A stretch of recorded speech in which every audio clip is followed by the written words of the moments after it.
The airplane cabin smelled like expensive perfume and recycled air.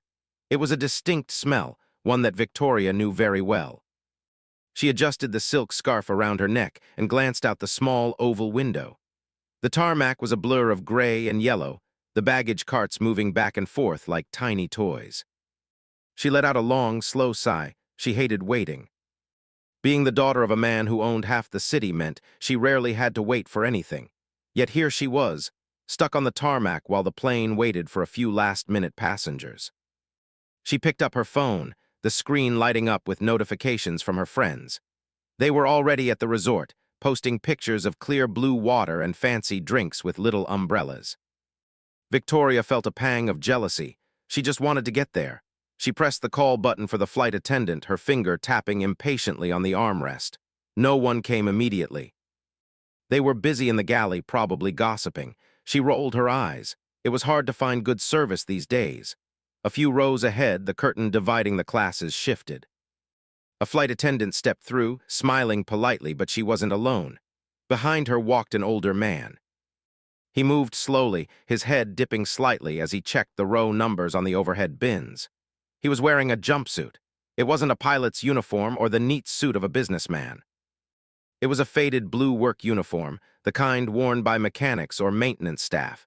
It had visible stains on the knees and pockets that bulged with odd shapes. Victoria watched him approach. She frowned.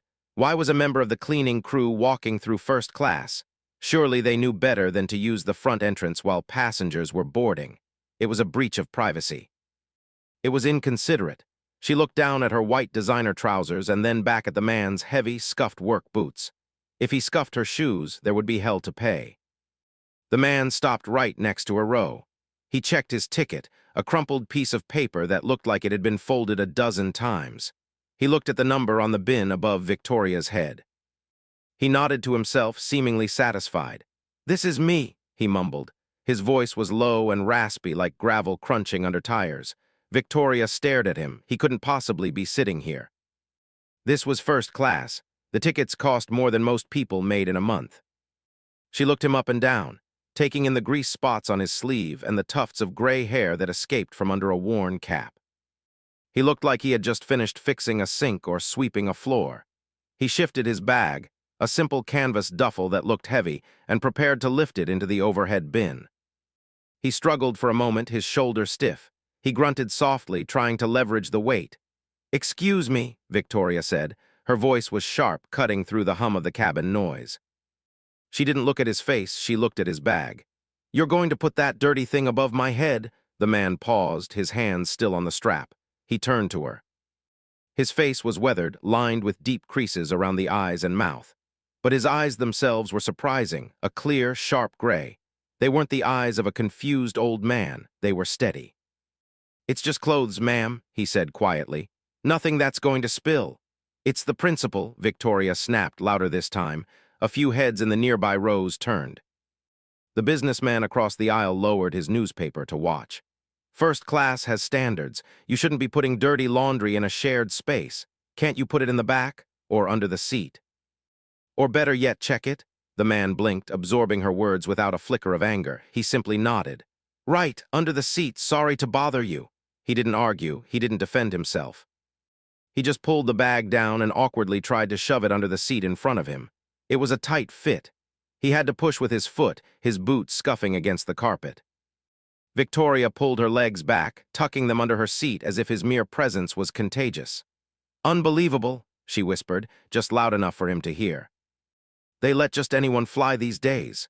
She turned to the flight attendant who was finally walking down the aisle. "Excuse me," Victoria said, waving her hand. "Can you help me understand the boarding policy? Why is the janitorial staff sitting in first class?" "Is he fixing something?" The flight attendant, a young woman with a tight bun and a patient smile, stopped.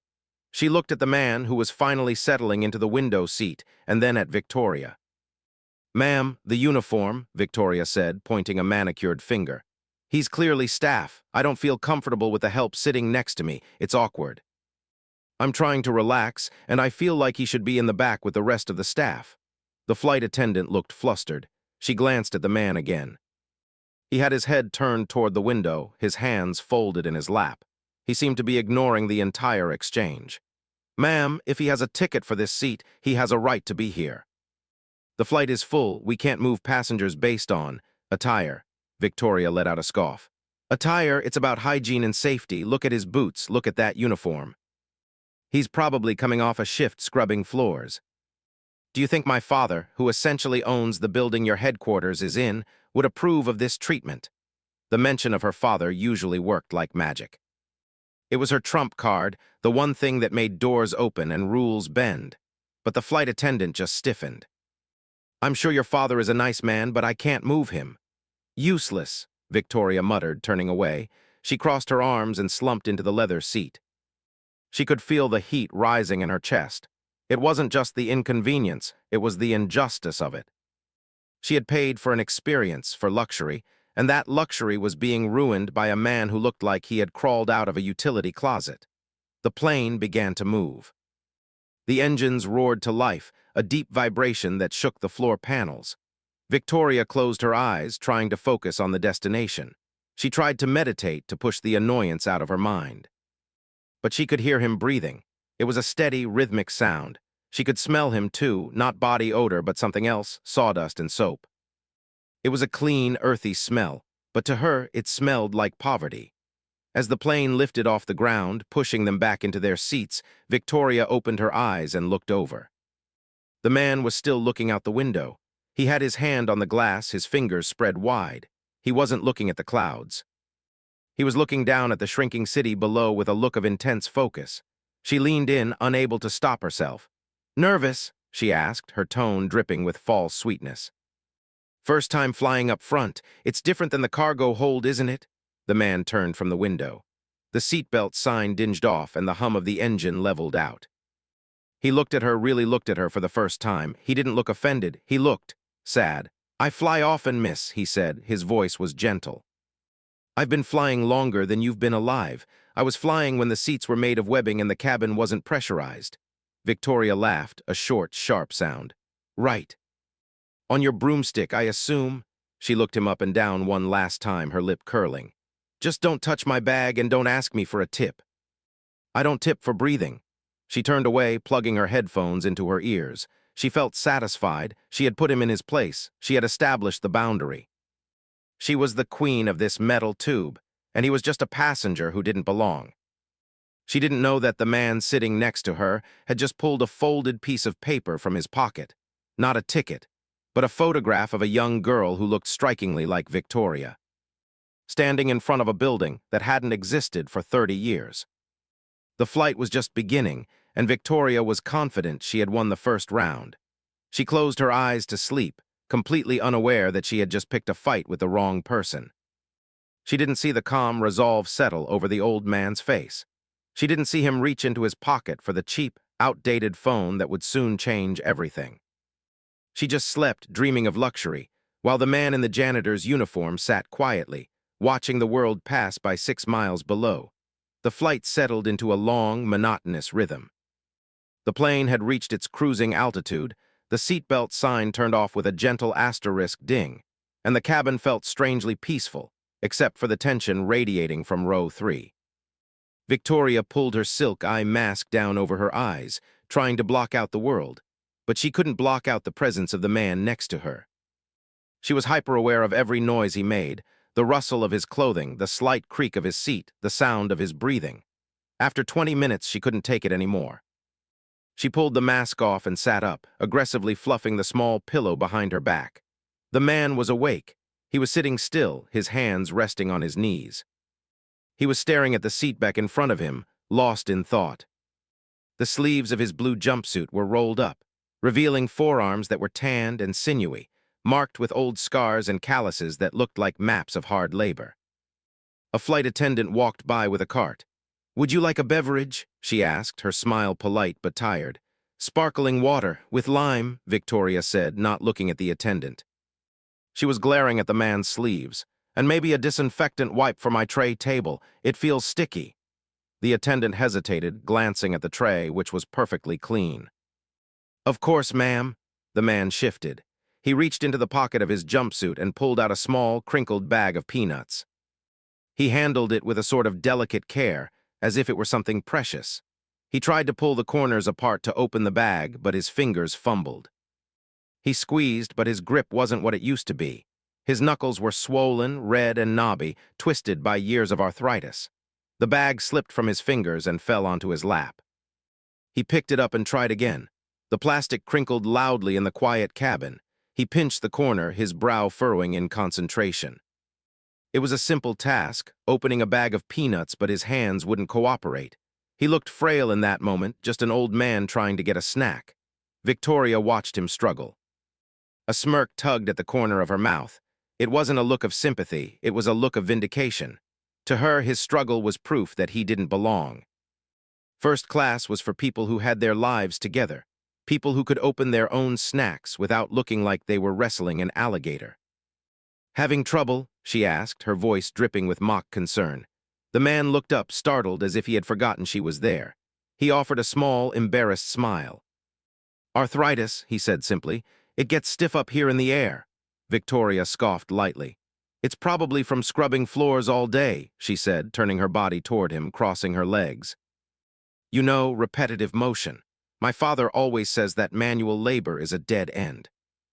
He says machines are cheaper and they don't complain about their joints." The man's smile faded, but his eyes remained soft. He didn't argue.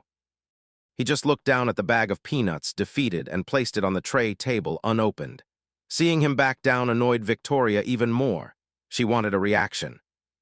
She wanted him to admit he was in the wrong seat or to apologize for his existence.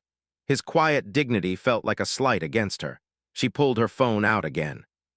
She opened the camera app, angled it toward him, and snapped a photo.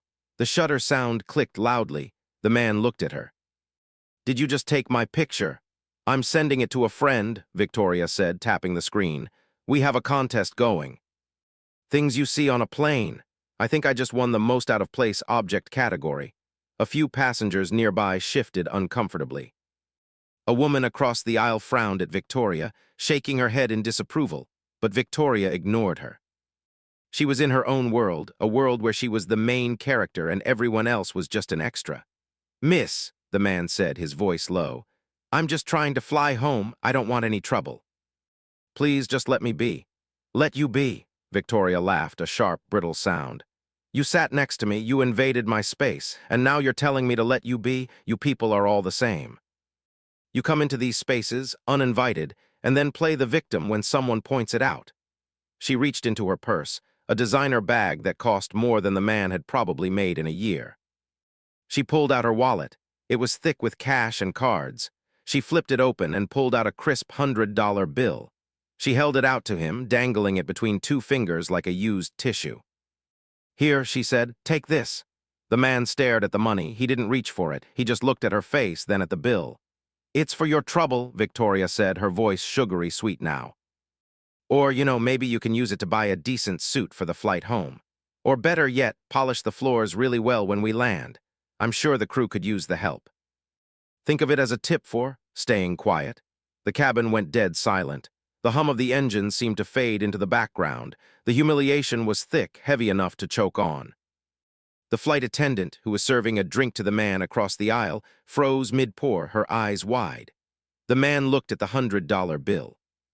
He looked at the woman's perfectly manicured nails, her diamonds, her smug expression. He slowly reached out. For a second, it looked like he might take it. But instead of taking the money, he gently pushed her hand away. "I don't want your money," he said. His voice was firm now, deeper than before. It had a gravity to it that made Victoria pull her hand back, startled. "I wasn't asking for charity," he continued. He sat up straighter, and suddenly the frailty seemed to vanish. He looked taller. "And I am not a janitor. I haven't polished a floor in 40 years. Victoria rolled her eyes, recovering her composure. "Oh, please, the uniform, the dirty boots. Who are you trying to fool? Just take the money and buy yourself a hot meal." The man took a deep breath. He looked out the window for a moment, collecting himself. When he turned back to her, there was no anger in his eyes, only a profound, sad disappointment. It was the look a parent might give a child who had just broken something precious without understanding its value. "Young lady," he said quietly, so only she and the nearby passengers could hear. "I have spent my entire life building things. I have built hangars. I have built engines. I have built companies that employ thousands of people. I wear this uniform because it reminds me of where I started. It reminds me that dignity isn't in a bank account, and it certainly isn't in the way you treat people you think are beneath you. He gestured to his stained jumpsuit. This isn't dirt from a mop bucket. This is grease from an engine I was repairing this morning. This is sweat from a machine I built with my own hands. I earned this seat. I earned this uniform. And I didn't have to inherit a dime to do it. Victoria stared at him. Her mouth opened slightly, but no words came out. She felt a hot flush creep up her neck. She wanted to laugh, to call him a liar, to tell him he was crazy. But there was something in his eyes, a steeliness, that made her stop. He wasn't bluffing. He wasn't ashamed. She turned away quickly, shoving the $100 bill back into her purse. Her hands were shaking slightly, not from fear, but from adrenaline. She couldn't believe he had talked back to her like that. He was just an old man in a jumpsuit. He was nobody. "Whatever," she muttered, turning her face toward the window. "Crazy old man." "I'm trying to sleep." But she couldn't sleep. She could feel him there. She could feel the weight of his words, and worse, the weight of the silence that followed. She had tried to humiliate him, but somehow, the arrow had missed its target and landed right in her own chest. She pulled her blanket up to her chin, trying to hide from the embarrassment, completely unaware that the man sitting next to her was just getting started. He wasn't just a passenger. He was about to become the most important person on the plane. The cabin lights had been dimmed to a soft, artificial twilight. Outside the small windows, the world was an endless void of black, the only light coming from the blinking red beacon on the wingtip, slicing through the darkness. Most of the passengers had curled up under thin blankets, their faces slack with sleep. The gentle roar of the engines was a constant, soothing hum, but for Victoria it was just noise. It was frustrating, scratching at her nerves like a persistent itch. She couldn't settle. She shifted in her seat, pulling the blanket up, then pushing it down. She adjusted the neck pillow, then threw it onto the empty seat next to her. Every time she closed her eyes, she saw the look the old man had given her. It wasn't a look of anger which she could have handled. It was that look of pity, of disappointment. It made her feel small, and she hated feeling small. She was a Hartwell. Her father's name was on buildings, on charities, on the side of city buses. She wasn't small. She glanced sideways. The man in the jumpsuit was awake, too. He was sitting perfectly still, his hands folded in his lap. He wasn't reading a book or watching the screen on the seatback in front of him. He was just sitting there, breathing slowly, like he was meditating. In the dim light, the stains on his uniform looked darker, like old shadows. Victoria felt a fresh wave of irritation. How dare he be calm? How dare he be comfortable? He had embarrassed her, made a scene, and now he was sitting there like he owned the place. It gnawed at her. The silence between them wasn't peaceful. It was thick with tension, at least on her side. She reached up and pressed the call button. A soft chime rang out, but in the quiet cabin it sounded loud. A few rows back, a baby stirred and cried out for a moment before settling. Victoria tapped her fingers on the armrest, waiting. A flight attendant appeared moments later, moving silently on the carpeted aisle. It was the same young woman from before, the one with the patient smile. Now her smile looked strained. She leaned down, keeping her voice low. "Can I help you, ma'am?" Victoria didn't lower her voice. She was past whispering. "Yes, you can," she said, her tone crisp and sharp. "I need you to resolve this seating arrangement. Now." The attendant blinked, glancing at the sleeping passengers. "Ma'am, the seatbelt sign is off, but—" "I don't care about the sign," Victoria cut her off. She pointed a manicured nail at the man in the jumpsuit. "I have tried to be patient. I have tried to be understanding, but I cannot spend another 6 hours sitting next to him." The man didn't move. He didn't even look at her. He just kept staring at the back of the seat in front of him. The attendant looked between them, her face flushing. "Is there a problem with the service? Is he bothering you?" "He is bothering me by being here," Victoria said, enunciating every word clearly. "Look at him, look at the uniform. He clearly doesn't fit in. He's taking up space, he's making the area smell like sawdust, and quite frankly, his presence is devaluing the ticket I paid for. I want him moved back to economy. Surely there's an empty seat in the back, or better yet, let him sit with the rest of the crew." "Ma'am, I can't just move a passenger," the attendant stammered, her voice trembling slightly. "He has a valid ticket. It's against policy to displace someone based on appearance." Victoria laughed, a cold, humorless sound that echoed slightly. Policy? Let me tell you about policy. My father is on the board of the conglomerate that owns this airline. One phone call, and your policy won't matter. One phone call, and you'll be lucky if you're handing out peanuts on a bus. The attendant swallowed hard. She looked terrified. She looked at the man again, her eyes pleading for help, or perhaps hoping he would just volunteer to move to end the conflict. Sir, she whispered, leaning close to him. I'm so sorry, but would you perhaps be more comfortable in a different seat? We have a row open in the back with a bit more privacy. It was a bribe. It was an attempt to smooth things over, to give the bully what she wanted to keep the peace. The attendant was just doing her job, trying to de-escalate, but the offer hung in the air like a bad smell. The man slowly turned his head. He looked at the flight attendant, then shifted his gaze to Victoria. In the dim cabin light, his eyes seemed to catch a glint from the window, shining with a sharp, steely resolve. The frailty, the hesitation with the peanuts, the tired posture, it all seemed to evaporate. He sat up straighter, his shoulders squaring. No, he said. His voice was quiet, but it carried a weight that silenced the hum of the engines. I am not moving, Victoria scoffed, crossing her arms. The audacity. I am not moving, he repeated, looking straight at Victoria, because I bought this seat, I paid for this seat. I built the company that built the engines that are keeping us in the air right now. And I will not be moved to the back of the bus because a little girl is offended by a hard day's work. The attendant gasped softly. Her eyes widened. She looked at his face, really looked at it, searching her memory. There was something familiar about the jawline, the set of the eyes. She had seen that face before, not in person, but in the corporate training videos, in the framed photos in the executive hallway.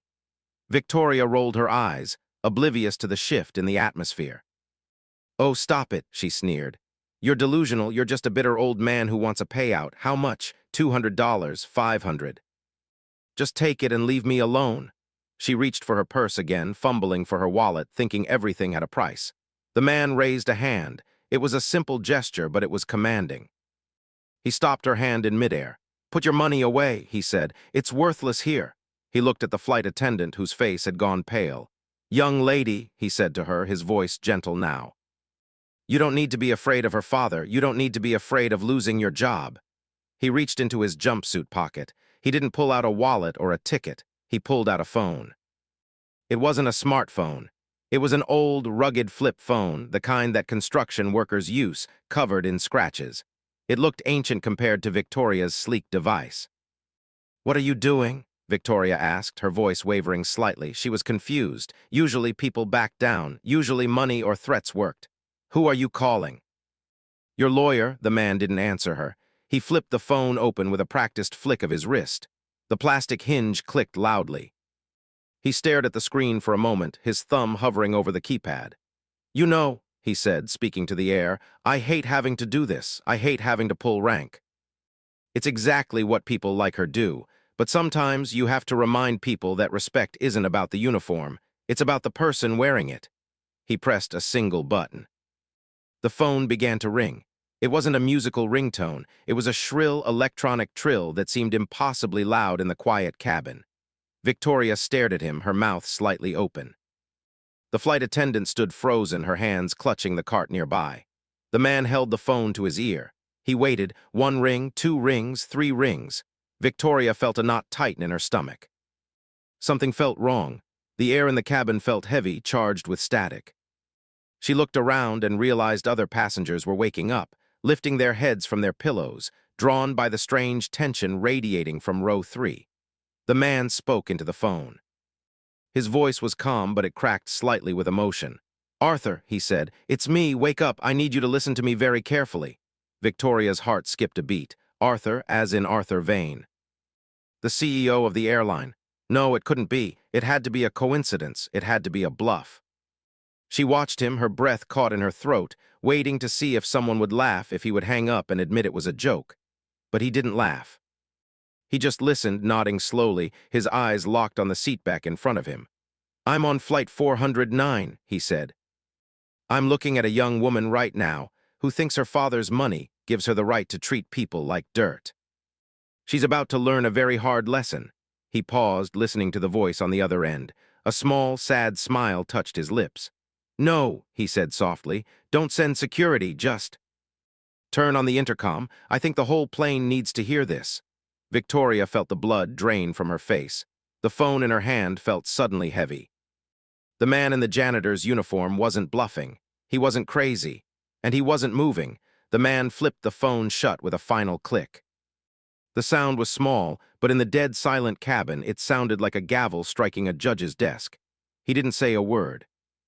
He just placed the rugged device on his knee and folded his hands over it, looking calm. Victoria stared at him. Her heart was hammering against her ribs like a trapped bird. "Who was that?" she whispered, though she wasn't sure she wanted to know. Her throat felt dry and her palms were sweating against the fabric of her designer trousers. The man didn't look at her. He kept his eyes forward, a serene look on his weathered face. "You'll see," he said softly. Seconds ticked by. The air in the cabin felt heavy, charged with a strange, static energy. The flight attendant stood near the bulkhead, her eyes darting between the phone on the man's knee and the cockpit door. She looked like she had seen a ghost. She was twitching slightly, her professional mask cracking. Then the overhead chime rang out. Ding-dong, the sound made Victoria jump. It was the standard sound for an announcement, usually followed by the captain talking about the weather or the time left until landing. But this time, the voice that came through the speakers was not the captain's slow, casual drawl. It was a sharp, urgent voice. It was the voice of someone used to giving orders, a voice that commanded attention. "Ladies and gentlemen," the voice boomed through the cabin. "This is Arthur Vane, the Chief Executive Officer of Vane Aerospace." The reaction was instant. A ripple went through the rows of seats. People who had been sleeping jolted awake. Heads popped up from behind seats. The name Vane Aerospace was on the side of the plane. It was on the safety cards. It was one of the biggest aviation companies in the world. Victoria froze. Her breath caught in her throat. Why was the CEO calling the plane? This didn't happen. This wasn't normal. "My apologies for the interruption," Arthur's voice continued. He sounded stressed but respectful. "I need to ask the cabin crew for an immediate check of the first-class cabin. I am looking for a passenger, a Mr. Robert Sterling." The flight attendant let out a small, strangled noise. Her hand flew to her mouth. She turned slowly to look at the man in the jumpsuit. The man, Robert, gave a small, almost imperceptible nod to her. "Mr. Sterling," the CEO's voice crackled over the speakers. "I have received your call. I am told there has been a misunderstanding regarding your status on board." Victoria's hands gripped the armrest so hard her knuckles turned white. Robert Sterling. The name hit her like a physical blow. She knew that name. Everyone in their world knew that name. Sterling was the co-founder of Vane Aerospace. He was the engineer who had designed the revolutionary engine that made these planes fly. He was a legend in the industry. He was a billionaire who had dropped out of the public eye years ago. But the man next to her was wearing a janitor's uniform. He had grease on his sleeves. He was eating peanuts he couldn't open. It didn't make sense. It couldn't be true. It had to be a mistake. "I want every passenger and crew member to know," the CEO's voice said, growing louder and firmer, "that Mr. Sterling is not a staff member. He is the man who built this airline from the ground up. He started his career 40 years ago sweeping floors in a hangar, which is why he wears that uniform today, to remember his roots. He is the reason this plane is in the sky." The cabin went dead silent. No one moved, no one coughed. It was as if time had stopped. The freeze from the stories had happened. Every eye in the first-class cabin was now fixed on row 3, but they weren't looking at the back of his head anymore. They were looking at him with awe. Victoria felt the blood drain from her face, rushing down to her feet. She felt dizzy. The room seemed to spin. She had just mocked a titan of industry. She had just thrown money at a man whose net worth probably dwarfed her father's. She had called him the help and told him to polish the floors. The flight attendant rushed forward. She wasn't walking, she was nearly running. She stopped at Robert's seat, her hands shaking violently. "Mr. Sterling," she stammered, her voice trembling so much it was hard to understand. I am so sorry, I didn't recognize you. I tried to make you move. Robert looked up at her. His expression was kind, but his eyes were serious. "It's all right," he said.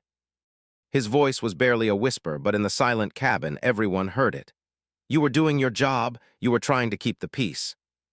It's not your fault that some people value money over manners. He turned his head slowly to look at Victoria. Victoria couldn't breathe. She wanted to disappear. She wanted the floor of the plane to open up and swallow her whole. The shame was a physical weight pressing her into the leather seat. Everyone was watching.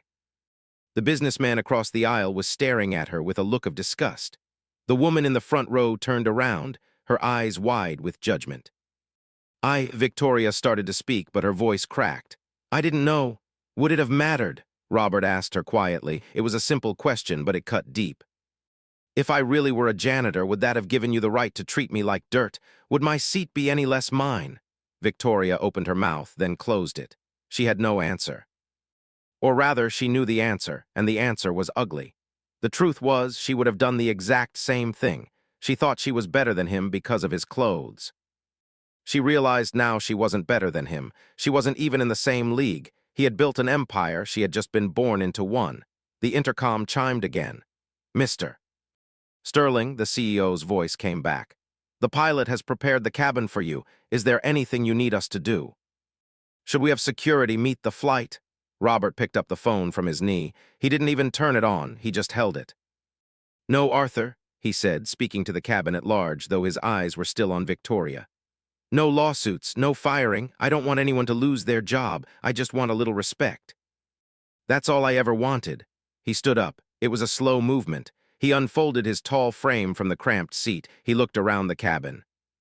The passengers nearby shrank back, not in fear but in respect. He didn't look like a janitor anymore. The faded blue uniform suddenly looked like a badge of honor. The grease stains looked like medals. He looked down at Victoria, who was shrinking into her seat, looking very small and very young. You know, Robert said, his voice carrying a heavy, tired weight. I built this company so that people could fly, so that travel wasn't just for the rich, but for everyone. I never thought I'd see the day where I'd be treated like a stray dog in my own house. He sighed, a long, ragged sound. I'm going to stretch my legs. I have a friend in the cockpit I haven't seen in 20 years. Maybe he has better peanuts. He turned and walked toward the front of the plane. The flight attendant stepped out of his way, bowing her head slightly as he passed. The passengers parted, watching him go with a mix of reverence and shock. Victoria sat alone in the row. The silence was deafening. The luxury of the first-class cabin suddenly felt cold and hollow. The leather seat felt hard. The silk scarf around her neck felt like it was choking her. She looked down at her hands. They were shaking. She looked out the window, but she couldn't see anything. She just saw her own reflection, pale and distorted in the dark glass. She was a Hartwell, yes, but in this moment she felt like nothing. The plane hadn't landed yet, but her world had already crashed.